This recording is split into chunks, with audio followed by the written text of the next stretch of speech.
안녕하십니까. 저번에 그 기초 강의, 생기초 강의 잘 들으셨나요? 이제 오늘은 이틀 차고요. 제 생각에는 뒤에 있는 형수법까지 하면은 거의 한 3일 차까지 되지 않을까라고 생각하고 있습니다. 자, 이제 보시면 이제 페이지는 172쪽 국가의 존립과 권위에 관한 제 여기서부터 시작할 거예요. 그러니까 이제 조금 복습을 드리면 형법 총론이라는 것이 있고 22년도 개편 과정으로 따지면 형법 총론이 35%, 그러니까 14문제, 14문제. 그 다음에 이제 형법 강론이 또 마찬가지로 35%에서 14문제. 이렇게 해서 28문제 출제가 돼요. 그러니까 기존에 21년도까지는 20문제 출제되던 것이 28문제로 8문제가 더 늘어났기 때문에 조금 더 자세하고 디테일하게 공부할 필요가 있습니다. 그래서 그렇게 보셔야 되고요. 나중에 이제 아마 내일 다음번에 할 때는 이제 형수법을 할 건데, 형수법에서 여기서 이제 다 보는 건 아니고요. 수사하고 증거 파트 이렇게 해가지고 여기 합쳐서 15%씩 해서 6문제 6문제 합쳐가지고 12문제. 그래서 총 40문제 시험을 치도록 되어 있습니다. 40문제 이렇게 하고요. 저번에 4시간 배웠는데 형법 강론이 이제 이렇게 세 가지로 나눠지죠. 개인적 법익이라고 있고 이게 제일 중요하고요. 그 다음에 이제 사회적 법익 이렇게 있고, 그 다음에 이제 마지막에 국가적 법익이 있어요. 그래서 오늘 국가적 법익하고 그 다음에 이제 형법 총론까지 해서 아마 끝이 날지 모르겠는데 하여튼 해보도록 하겠습니다. 자, 172쪽 넘기셔야 됩니다. 내란죄 87조에 국토를 참전하거나 국헌을 문란할 목적으로, 원래 이제 목적이라는 단어가 들어가 목적범이라고 부르고요. 이게 나라 뺏는 걸 얘기하는 게, 나라 뺏는 거. 내자가 안에서 하는 게, 안에서 난을 일으켜가지고 나라 뺏는 겁니다. 폭동한 자는 다음 구별에 의하여 처단한다. 뭐 수계, 그 다음에 모의에 참여하거나 지휘하거나 한 자, 부하 수행한 자 있는데요. 실제로 우리나라에도 내란이라는 범죄가 벌어졌어요. 전두환 전 대통령하고 노태우 대통령이 그 당시 이제 최규하 대통령이 있거든요. 근데 그 최규하 대통령을 탱크로 밀고 가가지고 비상계엄을 전국적으로 확대해서 자, 내란이라는 범죄를 저지른 적이 있습니다. 뭐 그런 범죄가 있었습니다. 자, 내란 목적 살인죄 넘어가시고 외환 유치죄. 그러니까 내란은 안에서 난을 일으키는 거고요. 외환은 밖이에요, 밖에. 밖에 외자예요. 그래서 밖에서 이렇게 들어오는 겁니다. 그래서 뭐 조문만 보시면 92조 보시면 외국과 통모하여, 외국과 짜고 대한민국의 전단 전쟁을 열게 하거나 외국과 통모하여 대한민국의 항정 맞서 싸운 자는 사형 무기징역에 처한다. 그러니까 내란은 안에서 뒤집는 거고요. 외환은 밖에서 뒤집는 겁니다. 뭐 이런 범죄들이 있다. 뭐 시험에 나올 정도의 쟁점은 아니고요. 뭐 이런 범죄 있다 생각하시면 됩니다. 내란 외환 아마 어렸을 적 학교 다니면서 배웠을 거예요. 그런 범죄입니다. 174조 뭐 국기에 관한 죄, 174쪽에 보시면 뭐 국교에 관한 죄, 뭐 이런 범죄들이 있고요. 뭐 실제 시험에서도 이런 쟁점은 안 나오니까 넘기셔서 보시면 되겠습니다. 176조. 자, 공무원의 직무에 관한 죄라고 해서 직무유기죄라는 게 뭐 간혹가다 나오거든요. 직무유기죄 영화 보신 분, 이게 진짜 옛날 영화인데 지강원 탈옥 사건이라고 해가지고 뭐 가끔 TV 보신 분들 나오는데 막 유명한 거는 유전무죄 무전유죄 했던 사건이 있었던 거예요. 유전무죄 무전유죄. 유전무죄는 돈 있는 사람은 제가 되지 않고 돈 없는 사람은 제가 된다고 해서 인질극 했던 사건이 있어요. 탈옥해가지고 인질극 했던 사건이 있었는데, 자, 경찰이 이거 그러니까 호송 차량에서 놓쳐가지고 애들이 탈옥했던 결과가 생겼는데, 과연 이런 거 일을 똑바로 못한 게 직무유기냐 뭐 이런 거예요. 뭐 이런 것도 있었고 직무유기 아니라는 거고, 또 우리나라 역대 최고 많이 죽였던 살인 사건이 우범금 순경 사건이라고 있어요. 우범금 순경, 우범금 순경 살인 사건이라고. 얘가 이제 청와대 101 경비단 경찰, 현직 경찰인데 이제 와이프하고 싸우고 마음에 안 들어서 파출소 탈취해가지고 총기 난사해서 한 50명 이상을 이틀 동안 죽였던 사건이 있었던 거예요. 막 바바바바방 막 수류탄 까고 막 장례식장 가서 총 쏘고 했던 엄청난 사건이 한번 벌어졌었어요, 옛날에.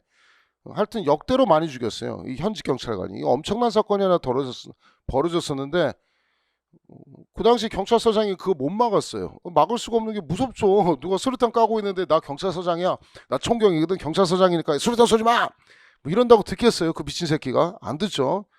그럼 이걸 막지 못했으니까 너는 그 경찰서장을 직무유기로 처벌할 수 있느냐? 그럴 수 없다는 거야. 이 사람이 의도적으로 무슨 일을 잘못한 게 아니기 때문에 그 수류탄 쏜 놈 못 막았다고 해서 직무유기죄로 처벌할 수 있냐? 처벌할 수 없다는 거예요. 그래서 이 지강원 탈원 사건에서도 직무유기죄를 부정했고요. 이 우봉금 순경 사건에서도 직무유기죄를 부정했습니다. 그러니까 그런 판례들을 나중에 배우게 됩니다. 직권남용 관련해서는 뭐 전 정권에서 많이 나왔던 판례들이 있었는데요. 그건 뭐 여러분이 너무 정치적인 거니까 다음 시험 나올 때, 다음 수업 들을 때 정확하게 설명드릴 거고요. 뭐 불법 체포 감금, 폭행 가혹행위, 피의사실 공표죄 등이 있습니다. 뭐 이런 범죄들이 있고요. 오른쪽에 177쪽에 뇌물죄, 뇌물죄부터 이제 여기서부터 이제 시험에 이제 하나 나올 거예요. 뇌물죄. 뇌물죄. 자, 제가 생기초 강의를 듣는다 하더라도 여기서도 실제 시험에 나올 수 있게 하기 때문에 한 50점 정도로 목표로 하기 때문에 실제로 머릿속에 나온다고 생각하고 보셔야 됩니다. 뇌물죄에서는 겁나 중요한 건 일단 내가 여기가 이제 공무원이고 공무원이 되기 전에 경찰 같은 경우는 그 전에 뭐 시험 필기시험 최종 합격에서 중앙경찰학교 들어간 경우가 될 것이고 그 다음에 여기는 퇴직 후에요. 공무원 되기 전에 여기서 돈 받으면 사전수뢰죄라는 범죄가 되고요. 공무원의 재직 중에 돈 받으면 수뢰죄가 돼요. 그러니까 돈 받는 시점에 따라 처벌하는 규정이 달라요. 그 다음에 퇴직하고 나서 여기서 돈 받으면 이거는 뭐에 해당하느냐? 사후수뢰죄에 해당해요. 그러니까 내가 지금 현재 지위가 무엇이냐에 따라 달라지는 거예요. 그걸 이제 뇌물죄에서 배우는 거고. 우리 177쪽에 보시면 자, 의 뇌물 보시면 이제 시험이 겁나 잘 나오는 거였어요. 직무와 관련된 부정한 보수로서의 이익을 말한다. 그래서 세 번째, 이익이란 사람의 수요 욕망을 충족시키기 족한 일체 유형 무형의 것을 의미한다. 뇌물은 유형 무형의 것을 포함한다. 이렇게 되어 있어요. 우리 옛날에 대학 다닐 때 뭐 배웠냐면 이제 판례도 없었어요. 그래서 뭐 돈 주는 것도 뇌물이고 너를 위해서 뭐 보증서 주는 것도 뇌물이고 이익되잖아요. 너 술 사주는 것도 뇌물이고 다 뇌물인데 궁금했던 게 뭐냐면 남자 공무원한테 여자가 너랑 오늘 밤에 성관계를 맺게 하는 거 이거 핫하죠, 그죠? 이 성관계를 맺게 해준 그러니까 돈 준 것도 아니에요. 무슨 뭐 이익을 준 것도 아니에요. 오빠 좋아. 그래서 오늘 내가 이 편의를 봐주면 너랑 성관계 맺을게. 라고 하는 것이 과연 뇌물에 해당할 것인지가 이제 궁금했던 거예요. 그래서 그 당시 대법원 판례는 없었는데 성관계 맺는 것도 뭐에 해당한다? 뇌물에 해당한다. 이렇게 학자들이 다 얘기해요. 이렇게 학자들이 다 얘기하는 것은 통설이라고 얘기해요. 그래서 그냥 대학 다닐 때 그냥 그런갑다 했어요. 그렇지. 돈 주는 것도 뇌물이지만 야 이거 무슨 성관계 맺는 것도 뇌물 될 수 있겠네? 뭐 이런 생각을 갖고 있었어요. 근데 이걸 또 판례로 또 하나 나왔어요. 판례로 엄청나신 분이 대한민국 검사님께서 이걸 또 판례로 또 이제 만드셨어요. 검사님께서 현직 검사님께서 자기보다 12살 많은 아줌마가 하나 있었거든요. 아줌마가 이제 마트에서 물건 같은 거 이렇게 훔쳤어요. 마트에서 훔치고 막 이렇게 물건 훔쳤는데 세 번째 절도 혐의로 이제 잡혔어요. 그랬더니 이제 밤에 조사하면서 검사가 그러겠죠. 그런 식으로 하면 당신 구속된다. 그랬더니 막 이 아줌마가 집에 애가 셋이 있는데요. 막 울기 시작하죠. 뭐 물기 시작하니까 검사가 또 갑자기 마음이 찡했는지 뭐 모르겠습니다. 뭐 했는지. 그래서 이제 그 검사실에서 현직 검사가 검사실에서 바로 거기서 오럴 섹스를 해달라고 해서 오럴 섹스를 하고 또 그 다음에 또 이제 차 타고 가면서 또 한 번 또 오럴 섹스하고 결국 최종적으로 못 들어가서 성관계를 맺었어요. 과연 이게 뇌물이냐 이거예요. 현직 검사고 대박이죠, 그죠? 와, 나보다 12살 많은데 와, 그 검사실에서 미친 새끼지, 그지? 뭐 아무리 검사님이어도 미친 새끼지 그거, 그죠? 이렇게 성적 제공을 받는 걸 뇌물이라 볼 수 있느냐?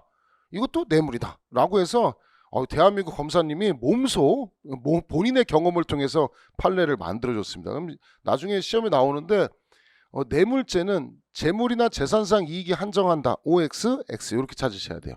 그러니까 시험 문제 재물하고 재산상 이익이 한정된다. 이건 무슨 성매매하는 것이 성관계하는 게 재산상 이익은 아니잖아요. 그래서 그런 거 이외의 경우에도 뭐가 될 수 있다? 뇌물이 될 수 있다. 겁나 중요합니다.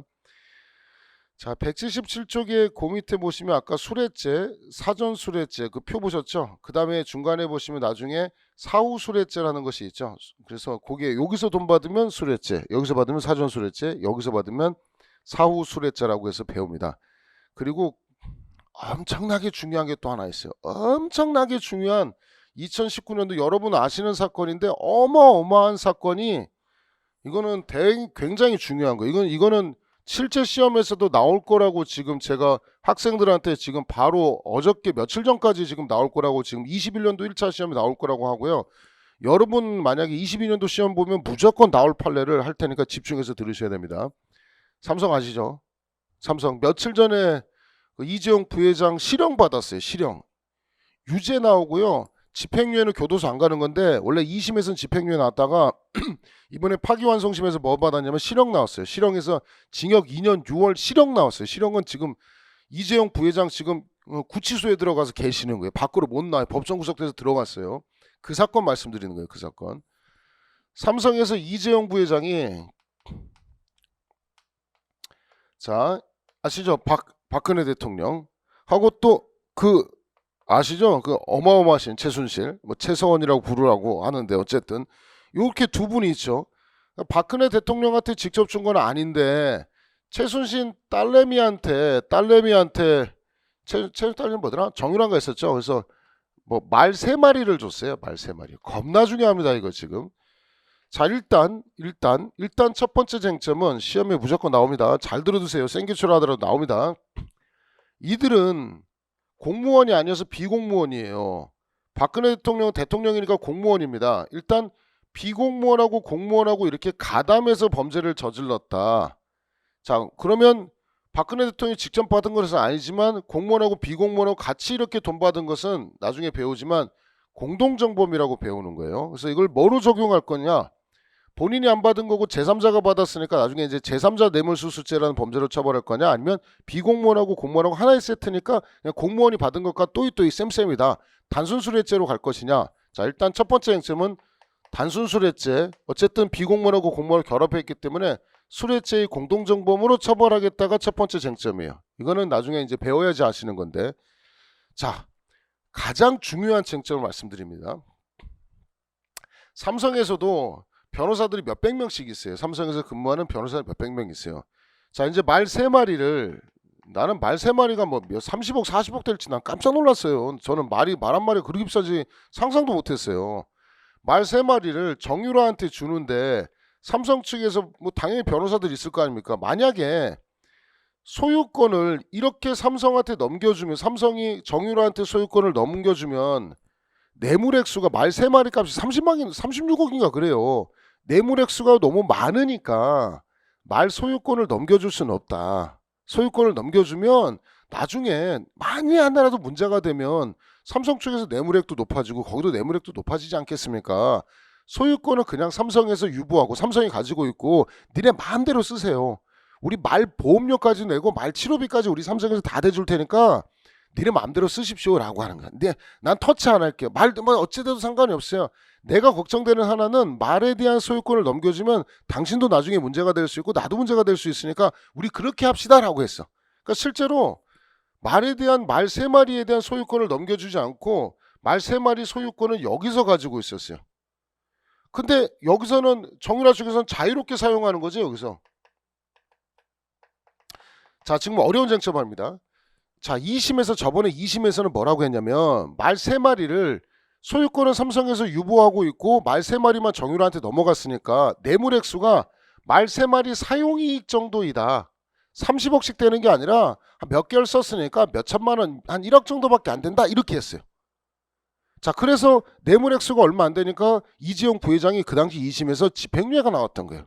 근데 이번에는 판례입니다. 대법원 판례입니다. 자 이익 정도가 뇌물이 아니고 삼성에서 소유권을 가지고 있다 하더라도 실질적으로 자유롭게 정유라 최서원이 최순실 사용했다면 말 3마리 전액에 대한 뇌물이 된다. 소유권이 넘어가지 않아도 말 3마리 36억에 대한 뇌물죄가 된다. 그러니까 뇌물액수가 엄청나게 늘어났죠. 그래서 집행유예에서 이번에 며칠 전에 실형으로 바뀌었던 겁니다. 그래서 소유권이 넘겨야지만 된다. OX, X 소유권이 넘어가지 않아도 말 3마리 전부에 대한 뇌물죄가 된다. 조금 어려운 쟁점인데요. 기억을 해두세요. 아마 뭐 간혹가다 여러분 시험 치시면 볼 수 있는 내용이니까 꼭 기억을 해두시면 되겠습니다. 그래서 177쪽의 뇌물죄에 대한 얘기도 다 설명드렸고요. 178쪽 넘기시고 179쪽 보도록 하겠습니다. 자 179쪽이 공무방해죄, 공무집행방해죄라는 범죄인데요. 이건 아마 경찰관 때리는 거 경찰관 때리면 성립하는 범죄예요. 그래서 보시면 이런 범죄가 있어요. 공무집행 방해라는 범죄가 있고, 그 다음에 위계에 의한 공무집행 방해라는 범죄가 두 가지가 있어요. 공무집행 방해는 그 조문에 보시면 일단 179쪽에 직무를 집행하는 공무원에 대하여 폭행 또는 협박, 폭행 동그라미, 협박 동그라미. 자, 경찰관을 폭행하거나 때리거나 협박하면 성립하는 범죄가 공무집행 방해예요. 그 다음 뭐하고 비교해서 보셔야 되냐면 179쪽 넘겨서 보시면 자 180쪽에 위계에 의한 공무집행방해죄라고 해가지고 137조 조문에 자 위계로서 공무원의 직무집행을 방해한 자는 5년 이하의 징역 또는 1,000만 원 이하의 벌금에 처한다. 직무집행을 방해한 자의 밑줄 치세요. 방해한 자의 밑줄 치세요. 자 시험에 나올 거 합니다. 자 위계 공무집행방해는 여기서 가장 잘 나오는 것은 위계라고 되어 있고 일단 조문 자체에 뭐가 없냐면 위력이라는 건 없어요. 와 이런 건 없어요. 위력은 없어요. 자 공무집행방에서 위계공집방에서 나오는 아주 시험에 나오는 두 가지 굉장히 중요한 게 하나 있는데 일단 공무집행방해죄에서는 경찰관을 폭행 또는 협박한 자라고 되어 있지 방해한 자라는 단어는 없어요. 그러니까 경찰관인 줄 알고 이 개새끼야 하고 딱 때리면 그 자체로 공무집행방해죄가 되는 거예요. 경찰을 때리면. 그럼 이거는 공무집행방해죄는 경찰의 공무를 방해할 의사는 필요하지 않아요. 그냥 경찰 때리면 공무집행방해죄예요. 두 번째, 위계로서 공무집행 방해한 거는 조문에 방해한 자라고 돼 있죠. 방해, 자 거짓말을 통해서 경찰관의 공무를 방해하는 거예요. 그러니까 뭐 위계 공무집행 방해는 뭐 운전면허 시험을 컨닝해서 친다든가 대리시험 친다든가 뭔가 속여가지고 공무를 방해한 새끼를 처벌하는 건데 요거는 조문에 방해한 자라고 되어 있으니까 요거는 방해 의사가 필요하다는 거예요. 겁나 잘 나와요. 생각보다 더럽게 많이 나와요. 이거 방해한 자라고 돼 있어서 방해 의사를 필요하고 공집방은 폭행 또는 협박만 하면 되기 때문에 방해 의사를 요하지 않습니다. 이게 1픽으로 잘 나오고 두 번째 잘 보세요. 자 행위태양이 공집방은 폭행이라는 것이 있고 협박이라는 것이 있고 위계공집방은 위계라는 것이 있어요. 위력은 없어요. 근데 여러분 나중에 경찰 근무해 보시면 아니면 뭐 근무해 보시면 경찰서 와서 술 처먹은 새끼 더럽게 많아요. 술 먹고 와가지고 경찰에 멱살 잡잖아요. 저는 차라리 이게 나아요. 멱살 잡든 게 경찰관 때리면 바로 잡아가지고 현행범 체포하면 돼요. 공집방으로 공무집행방해로 현행범 체포하면 돼요. 왜? 나 때렸으니까. 이 새끼가 때렸으니까. 근데 술 처먹은 새끼들 중에 와가지고 제일 짜증나는 거는 경찰 한 대도 안 때리고 멱살도 안 잡아요. 딱 하고 막 소리 지르고 막 난리치고 여러 명이 와가지고 막 이래요. 한 대도 안 때리고. 그거는 뭐냐면 위력이라는 수단, 안 때렸으니까 위력으로 공무를 방해한 거예요.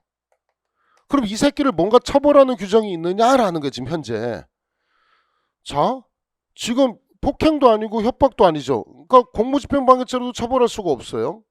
두 번째, 위계에 의한 공무집행방해죄로 처벌하려고 했더니 위계공집방은 위계만을 행위태양으로 삼아요. 그래서 위력은 없어요. 요것도 처벌할 수가 없어요. 그래서 우리가 머리를 짜낸 게 우리 저번에 잠깐 설명드렸지만 기억나는지 모르겠습니다. 업무방해죄라는 거 있어요. 업무방해죄는 허위사실 유포, 위계, 위력이라는 단어가 있어요. 그래서 경찰의 일을 공무가 아니니까 공무 아니면 업무는 되지 않겠느냐. 공무하고 업무하고 비슷한 거 아니냐. 그래서 위력에 의한 공무방해로 처벌하지 못하면 위력에 의한 업무방해죄로 처벌할 수 있냐 이거예요. 이게 중요해요. 두 번째 팩이에요. 처벌할 수 없다. 왜? 공무와 업무는 같다 다르다? 다르다. 위력에 의한 공무집행방해로도 처벌할 수 없고 위력에 의한 업무방해로도 처벌할 수 있다 없다? 없다. 꼭 기억을 해두시고 나중에 제가 기본 강의 때 설명드리면 생기초 들으신 분들은 고개를 끄덕끄덕 들으시면 됩니다. 생기초만 충분하게 잘 들으시면 나중에 기본 강의 한 번 정도 들어도 충분히 쉽게 이해할 수 있기 때문에 제가 아마 이거 필수적으로 들으라고 하려고 지금 자세히 가르치는 거니까 천천히 들으시면서 보시기 바랍니다. 자, 두 가지 픽 설명했습니다. 그 다음 180쪽에 뭐 법정 국회의장 방해죄, 뭐 공무상 표시 무효죄, 공무상 비밀침해죄 등의 범죄들이 다 있고요. 이런 건 뭐 특별히 중요한 거 아니고 181쪽에 도주와 범위능력죄라는 것이 있어요. 145조, 이거는 간혹 나오는데 법률에 의하여 체포 또는 구금된 자가 도주한 자는 1년 이하의 징역, 뭐 교도소 구치소에서 도망가면 처벌하겠다라는 건데 법률에 의하여 체포 또는 구금된 자죠. 그럼 불법 체포했어요. 뭐 긴급 체포가 위법해요. 그럼 당연히 도주죄 되겠어요? 안 되겠어요? 안 되죠. 적법하게 체포한 상태에서 적법하게 구금한 상태에서 도주한 경우지. 아, 경찰관이 불법 체포해요. 경찰관이 불법 구금해요. 그럼 도망가도 도주죄 된다 안 된다? 안 된다. 당연하죠. 그러니까 적법한 체포를 전제로 하는 겁니다. 자, 182쪽 보시면 뭐 집합명령 위반죄, 특수도주죄, 도주원조죄, 도주를 도와줬을 때 성립하는 범죄가 도주원조죄라는 범죄고요. 뭐 간수자 도주원조죄 있고 범인도피인익죄라는 거 있는데요. 범인도피인익죄 2020년도 1차 19번 문제가 나왔는데 범인도피인익죄는 뭐 도망가기 위해서 도피 자금을 준다든가 아니면 그 사람을 위해서 만약 경찰에 소재 파악을 힘들게 하기 위해서 다른 사람 명의로 임대차 계약서를 써줘가지고 숨겨버린다든가 숨겨주는 거. 숨겨주면 은닉이고 그 이외의 방법은 도피인데 이게 범인도피죄가 될지가 이제 마지막 문제였어요. 가서 범인한테 이렇게 꼭 끌어안아줘요. 끌어안아주면서 너 잘 도망 다닐 수 있어. 힘내! 이게 이제 간접적으로 지원하는 거거든요. 이것도 과연 범인도피죄로 처벌할 수 있냐? 안아주면서 화이팅! 이거는 범인도피라고 볼 수 있다 없다? 없다. 여기까지 보시면 이게 시험 문제 답으로 나왔습니다. 그런 게 나왔고 자 6번 범인도피 인력죄 보시면 이런 게 있어요. 151조 2항에 친족 또는 동거가족이 본인을 위하여 전항의 죄를 범할 때는 벌하지 않는다. 처벌하지 않는다라는 것이 있는데 여기다 쓰면 보이죠 여기? 범인도피 은닉이라는 범죄하고요. 나중에 배우겠지만 증거인멸죄라는 범죄들이 있어요. 이런 범죄들이 있는데 이거는 가끔 뭐 증거인멸 같은 거 저런 거 있죠. 증거인멸도 그렇고 범인도피도 이런 거 있잖아요. 우리 가끔 옛날에 뭐 책 같은 거 어릴 적에 책 보면 내가 범죄를 저질렀어요. 뭐 예를 들어서 살인사건 범죄를 저질렀어요. 그래서 친구네 집 가서 야 친구야 나 숨겨줘. 또는 엄마 나 좀 숨겨줘. 뭐 이런 거예요 이런 거. 그럼 엄마면 아들내미가 살인을 저질렀다 하더라도 와이프라면 남편이 범죄를 저질렀다 하더라도 숨겨주는 게 어찌 보면 인지상정 아니냐라는 거예요. 그래서 좀 숨겨줘 뭐 이런 거예요. 숨겨주는 걸 과연 처벌할 수 있을까라는 거예요. 그게 이런 범인도피 증거인멸이라는 이런 범죄를 범인을 도와줬다라고 해서 범인 비호죄라고 불러요. 이런 범죄는 뭐가 있냐면 친족 간의 특례가 있어요. 친족 간의 특례. 그래서 엄마가 아들이 범인인데 숨겨줬다. 엄마 처벌할 수 있다 없다? 없다. 뭐 이런 거예요. 와이프가 남편을 숨겨줬다. 처벌할 수 있다 없다? 없다. 그 다음에 아들내미가 살인을 저질렀어요. 칼 같은 거 살인 저질렀어요. 그래서 엄마한테 엄마 이 칼 좀 버려줘 그랬어요. 그래서 엄마가 칼 버렸어요. 그 엄마는 증거인멸이라는 범죄로 처벌할 수 있느냐? 아들을 위해서 저지른 범죄이기 때문에 증거인멸로 처벌할 수 있다 없다? 없다라는 거예요. 이런 게 답이고요. 범인도피죄 시간이 어쩐가 모르겠는데 하나만 해볼까요? 하나만 시험 나올 거. 범인도피죄가 주로 뭐냐면 주로 나오는 게 범인 바꿔치기 하는 거예요.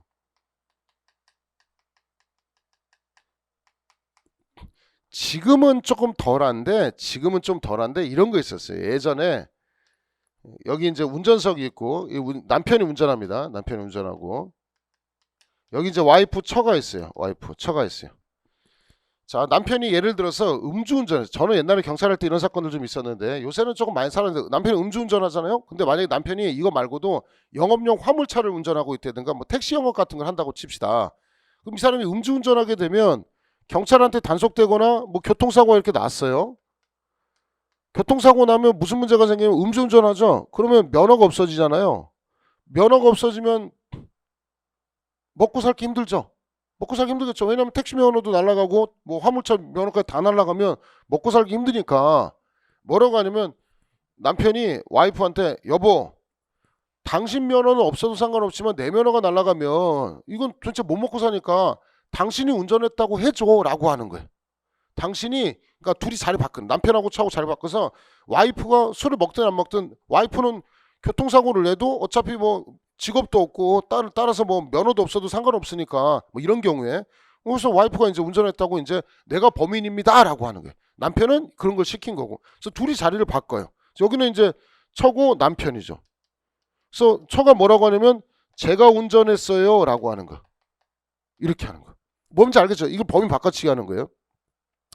저 옛날에 경찰 할 때는요, 이런 사건들이 많았어요. 이런 사건 많아가지고 옛날에 수사할 때 뭐 수사했냐면 이렇게 범인 바꿔치잖아요. 그럼 보면 아줌마 앉아보세요 그래. 앉아보면 이 높이 조절을 안 해가지고 막 발이 안 닿아요. 보통 남자가 크고 여자 작잖아요. 그래서 어색한다고. 아줌마 이거 보여요? 그러면 미안합니다. 막 이랬어요. 이 잘못했습니다. 뭐 이런 거 잡는 거야. 그러니까 근데 지금은 이런 사건이 이제 거의 잘 안 나와요. 왜 안 나올까요? 요새는 블랙박스를 많이 달아서 요새 이렇게 범인 바꿔치기 하는 게 잘 안 나와요. 옛날에는 이런 거 많았어요. 자, 그러면 자 어쨌든 남편하고 처의 범죄는 뭐냐? 남편 새끼는 범인 바꿔달라고 했잖아요. 범인을 도피시켜달라고, 나를 도망가게 해달라고 교사했잖아요. 남편은 범인 도피 교사라는 범죄예요. 두 번째, 와이프는 뭐냐면요, 내가 범인입니다라고 했기 때문에 범인 바꿔치기 했기 때문에 와이프는 범인 도피죄예요. 그럼 예를 들어서 남편이 갑이고 와이프가 을이다. 이건 시험에 나와요. 그럼 갑과 을의 대책 이렇게 물어봐요. 실제 시험에서. 자, 그러면 일단은 갑은 범인 도피 교사가 맞아요. 근데 와이프는 과연 범인 도피죄가 되느냐? 안 돼요. 왜 안 돼요? 배웠죠? 뭐기 때문에? 친족간의 특례이기 때문에. 친족간의 특례라고 해서 나중에 배우는데 책임을 조각시켜서 무죄가 됩니다. 그래서 와이프를 처벌할 수 있다 없다? 없다. 그럼 갑은 범인 도피 교사, 을은 뭐다? 무죄. 이렇게 기억하시면 되겠습니다. 자, 182쪽에 위증과 증거인멸죄 보시면 법률에 의하여 선서한 증인이 허위 진술을 한 때에는 5년 이하의 징역, 1,000만 원 이하의 벌금에 처한다. 위증이라는 범죄가 있고요. 그 다음에 또 마지막에 보시면 형법 강론의 마지막에 뭐가 있냐면요. 다음 페이지 넘겨서 보시면 184쪽에 무고라는 범죄가 있어요. 156조에 타인으로 하여금 형사처분 또는 징계처분 받게 할 목적, 일단 목적 동그라미 치시고, 무고죄는 목적범위입니다. 공무소 또는 공무원에 대하여 허위 사실을 신고한 자는 10년 이하의 징역, 1,000만 원 이하의 벌금에 처한다. 이렇게 돼 있어요. 자, 여기서 이제 짜증나는 거는 위증죄도 허위 사실, 증인이 거짓말하는 거예요. 허위 사실을 증언한 경우에 성립하는 범죄이고, 무고죄는요, 무고죄도 마찬가지 허위 사실을 신고했을 때 처벌하는 범죄예요. 그러면 궁금한 게 위증에도 허위라는 단어가 들어가고 무고죄도 허위라는 단어가 들어가니까 이 위증죄의 허위 개념과 무고죄의 허위 개념이 같냐 다르냐, 이것도 시험에 겁나 잘 나와요. 제가 기본 생기초만 해도 점수에 나오는 거 지금 알려준다고 했습니다. 위증죄도 허위라는 단어가 들어가고 무고죄도 허위라는 단어가 들어가니까 둘 다 위증죄 허위 개념하고 무고죄 허위 개념이 같냐. 위증죄는 증인이 거짓말하는 거고 이거는 경찰서에다가 고소장을 거짓말 써가지고 고소장 제출하는 건데 허위 개념이 같냐. 일단 같냐 다르냐? 다르다. 첫 번째 쟁점.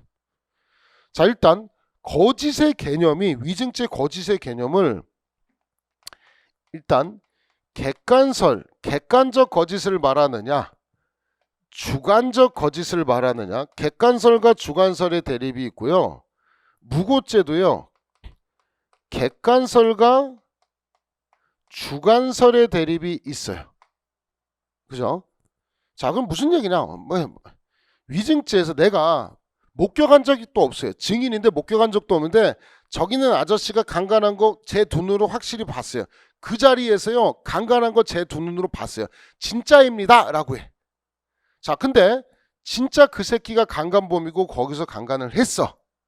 객관적 팩트는 맞잖아요. 객관적 팩트는 맞잖아요. 그럼 이게 거짓이냐 허위냐는 거예요.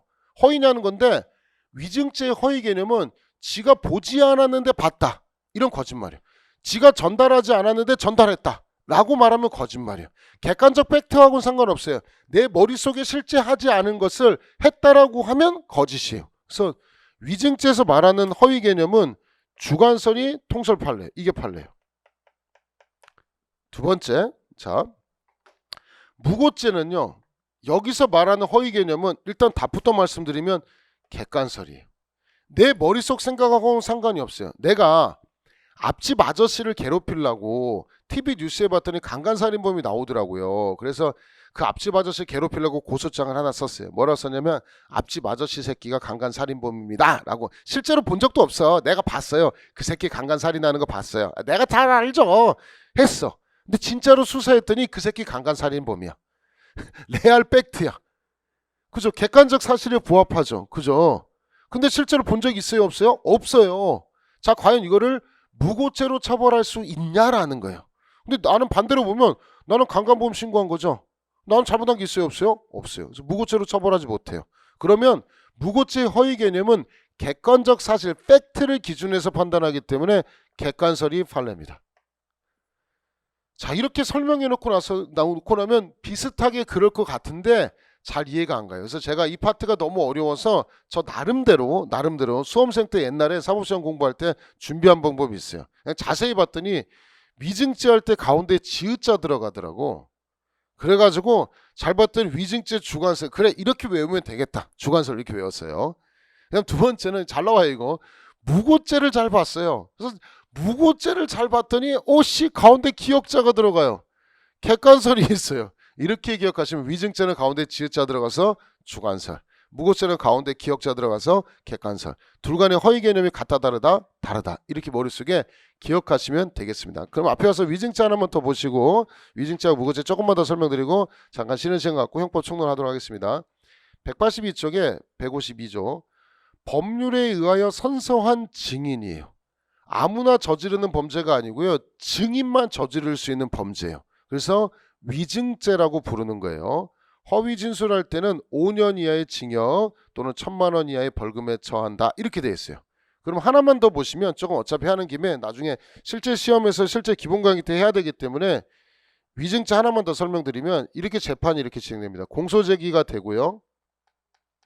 첫 번째 나오면 1회 공판기일 부르고 두 번째만 나오면 2회 공판기일, 세 번째 나오면 3회 공판기일, 네 번째 나오면 4회 공판기일. 이렇게 기일이 천천히 진행이 돼요. 예를 들어 2회 기일에 갑이란 놈이 선서하고 거짓말했어요. 검사가 물으니 너 목격했냐라고 물으니 예 목격했습니다 라고 검사 앞에서 거짓말했어요. 검사가 물어볼 때. 그래놓고 변호인이 물어보니까 아 미안합니다 목격한 적이 없어요 라고 해서 같은 기일에 철회 취소했어요. 처음에 목격했습니다 그랬다가 빵이에요 라고 처리한 놈이 하나가 있어요. 갑. 이해되시죠? 두 번째 을은 3회 기일에 선서했고요. 검사가 물어보니까 예 목격했습니다 라고 거짓말했어요. 4회 기일에 나와가지고 전에 있잖아요. 전에 3회 기일에 나와서 거짓말했는데요. 미안합니다 라고 해서 4회 기일 여기서 철회했어요. 지금 차이점 느껴지시죠? 갑은 같은 기일에 나와서 거짓말하고 철회했어요. 을은 3회 기일에 나와서 거짓말하고 4회 기일 나와가지고 철회했어요. 상황이 달라졌죠. 요 갑과 을을 어떻게 할 건가? 이거 다 시험에 다 나오는 거예요. 자 일단 갑은 같은 기일에 철회하면 위증죄의 미수라고 부르는데 위증죄는 미수범 처벌 규정이 없어요. 그래서 갑은 무죄예요. 을은 3회 기일날 이미 위증죄는 성공했어요. 위증죄는 기수했어요. 그날 처리 안 했기 때문에. 다만 4회 기일 처리하게 되면 자수특례라고 해가지고 나중에 배우는데 위증죄 성립에는 영향이 없고요. 자수특례 규정을 적용해서 필요적 감면이라고 해서 형을 감경하거나 면제는 해줄 수 있어요. 이건 해줄 수 있지만 일단 위증죄는 성립하는 거예요. 그래서 갑과 을의 차이는 갑은 무죄고요. 을은 위증죄가 되는 거예요. 요 쟁점이 위증죄에서 제일 잘 나오는 쟁점이 되겠습니다. 그 다음에 오른쪽에 183쪽에 쭉 보시면 뭐 3번에 증거인멸죄라는 거 있는데 자기가 사람 죽이고 나서 자기 증거를 인멸하는 것은 내가 사람 죽이고 칼 버리잖아요. 살인죄만 되지 자기가 버리는 칼은 증거인멸죄는 따로 성립하지 않고 아까 친족간의 특례라는 규정이 있다라고 설명드렸습니다. 자 186쪽에 보시면 무고죄 보시면 타인으로 하여금 형사처분 또는 징계처분 받게 할 목적범위라고 했고요. 공무서 공무원의 허위사실 신고한 거. 경찰관을 개고생시키는 거예요. 경찰관이 이거 범죄 되겠네. 수사를 시작하잖아요. 수사를 시작하게끔 만드는 거예요. 그게 무고죄입니다. 그래서 뭐 행위 대상 행위 있는데요. 이거 나중에 또 다 배우는 거니까 배우시고요. 이렇게 해서 형법 강론은 기본적으로 한 5시간에 걸쳐서 오후 5시간 정도 걸쳐서 했고요. 잠깐 쉬고 나서 그 다음 형법 총론에 대한 쟁점 따로 설명드리도록 하겠습니다.